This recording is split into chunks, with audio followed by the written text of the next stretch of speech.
అసలు మీరు తెలుగుదేశం పార్టీలోకి ఎప్పుడు ప్రవేశించారు? పార్టీలో పదవులంటూ ఏమైనా అనుభవించారా? లేదంటే సాధారణ కార్యకర్తగానే తెలుగుదేశం పార్టీలో కొనసాగుతూ వచ్చారా? డిగ్రీ సెకండ్ ఇయర్ చదివేటప్పుడు ఎన్టీ రామారావు గారు పార్టీ పెట్టారు. మా నాన్నగారు బొర్రా పట్టాభిరామయ్య గారిని ఆయన అభిమాని, ఎన్టీ రామారావు గారి అభిమాని. మరి నేను ఆ రోజుల్లోనే హైదరాబాద్ వెళ్ళాను ఆయన పార్టీ పెట్టే రోజు. నేను పార్టీ పెట్టే రోజు జరిగిన విషయం మీకు చెబుతాను. నేను మెడ్రాస్ నుంచి రామారావు గారు అచ్చమైన తెలుగుదనం పంచికట్టలో లాల్చీలో మెడ్రాస్ నుంచి హైదరాబాద్ ఎయిర్పోర్ట్ దిగారు. హైదరాబాద్ ఎయిర్పోర్ట్ నుంచి డైరెక్ట్గా మేము విజయవాడ నుంచి వెళ్ళిన యూత్ అంతా ఒక 50 మంది మాత్రమే ఉన్నాం ఆ రోజున. 50 మందితో కలుపుకుని మమ్మల్ని నాదెండ్ల భాస్కరరావు తీసుకెళ్ళాడు ఆయన. అక్కడ డిస్కస్ చేసుకుని మా అందరికీ బటర్ మిల్క్ కొంచెం టిఫిన్లు పెట్టిన తర్వాత మాకు ఈవినింగు న్యూ ఎమ్మెల్యే క్వార్టర్స్లో ఆ రోజు ఎన్టీ రామారావు గారు ఎమ్మటే వచ్చింది 5 ఎమ్మెల్యేలండి.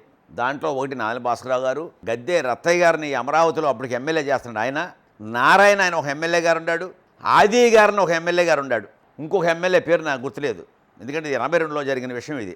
5 ఎమ్మెల్యేలని తర్వాత ఆయన రాజీనామా చేయమంటే దాంట్లో 3-4 వెళ్ళిపోయారు. అసలు మాకు బెనిఫిట్స్ పోతాయని ఒక నాయన భాస్కరరావు ఒక్కడే నిలబడ్డాడు. ఇవన్నీ నాకు మరి చిన్నతనంలో బాగా గుర్తు. నాకు ఆ రోజు ఈవినింగు ముందు ఒక ఎమ్మెల్యే క్వార్టర్లో పెట్టారు మీటింగ్. క్వార్టర్లో అంటే చిన్న హాల్, అది పట్టం జనం పట్ల కొంతమంది బయట ఉన్నాం. మేము తలుపులు కొట్టి అడిగాం, రామారావు గారు విజయవాడ నుంచి వచ్చాం, అందరం బయట ఉన్నాం సార్, మేము తక్కువ మంది లోన్ ఉన్నారు మీరంటే, oh brother no come on arrange it in outside అనేపాటికి ఇమీడియట్గా ఎవరో ఒక బల్ల 10 మంది పట్టే బల్ల వేశారండి. పెద్ద స్టేజ్ కూడా కాదు.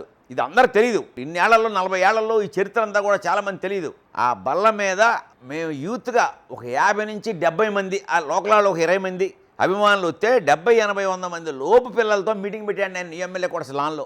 ఆ రోజున ఆయన చెప్పాడు ఇవన్నీ, బ్రదర్ తమ్ముళ్ళు ఆనందం మీరంతా ఇంత ఎక్కడెక్కడి నుంచో వచ్చారు మీరంతా అని. అప్పుడు చెప్పాడు మన పార్టీ పేరు, మన తెలుగు వాళ్ళం, తెలుగు బిడ్డలం, తెలుగు జాతి, ఈ జాతి కోసం మనం ఫైట్ చేయాలి అని ఆయన మాటల్లో సింబల్ చెప్పాడు. సింబల్ మాకు అర్థం కాలే. ఆయన చక్రం అని, నాగలని, ఇల్లు అని దానికి ఎక్స్ప్లెయిన్ చేశాడు ఆయన. ఎక్స్ప్లెయిన్ చేస్తే కూడా మేము ఎందుకో అప్పటికే జనతా పార్టీ ఉంది, నాగలి ఇవన్నీ ఉండే సింబల్స్ అని మళ్ళీ అడిగితే మళ్ళీ చెప్పాడు ఆయన. మేము స్టేజ్ మీద ఉన్నాం ఆ రోజున. ఆ రోజు కాడి నుంచి ఇక మేము ఆయన వస్తే జిల్లా అంతా తిరిగేవాళ్ళం, స్కూటర్ వేసుకుని జిల్లాలోంచి వెళ్ళిపోయేదాకా ఆయన ఏమిటనే మాకు రెండో పని లేదు. ఇక కూడు నీళ్లు లేవు. అంటే ప్రజాప్రతినిధిగా అవకాశాలు వచ్చినప్పుడు ఏమైనా పోటీ చేశారా? లేదంటే పార్టీ పదవులు కావాలని అడిగారా? ఏం పని చేయలేదంటే నేను ఎప్పుడు ఏ పదవి కూడా అడగల.